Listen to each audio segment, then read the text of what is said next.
If you mention the year 2002 to anyone in South Beloit, chances are it'll put a smile on their face. That was the year the Sobos football team won the school's first and only state championship. Head coach Drew Potoff loved to run the spread offense, and he had the perfect quarterback for it in Jared Shipley. Shipley passed for more than 3,800 yards and 45 touchdowns that season.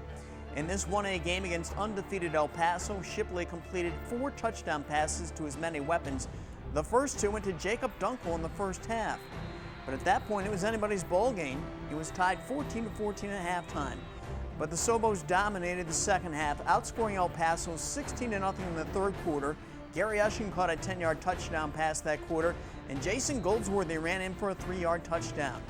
In the fourth quarter, the Sobos outscored El Paso 20-8. Shipley connected with Brian Little for a 20-yard touchdown. Little later returned to fumble 51 yards for a touchdown, and the Sobos went on to win the game 50-22. We've been waiting for this forever. I mean, this is just so awesome that we just, we came out here and we just, played good on both sides of the ball. Joining us now on the Overtime Hotline is that same Jared Shipley, the quarterback of the Sobos, only a few years older now. Jared, it's great to talk to you again after all these years. How fresh in your mind is that championship game and the championship day, or have the memories faded a little bit? I would say the memories have faded just a little bit, but there are things that I do remember about the state championship game. Just the camaraderie and the brotherhood, just to get there, the trip there, the journey was really what I take away from the whole experience. That game was tied 14-14 at halftime. Then you guys outscored El Paso 36-8 in the second half. What was the big difference in that second half? It was pretty much the nerves. I think we were all kind of just really excited to be there.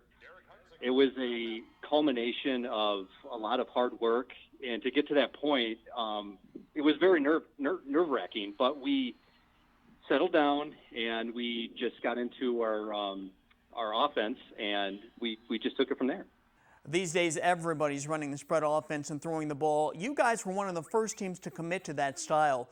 What was it like to play in that offense, and especially to be the quarterback in that offense?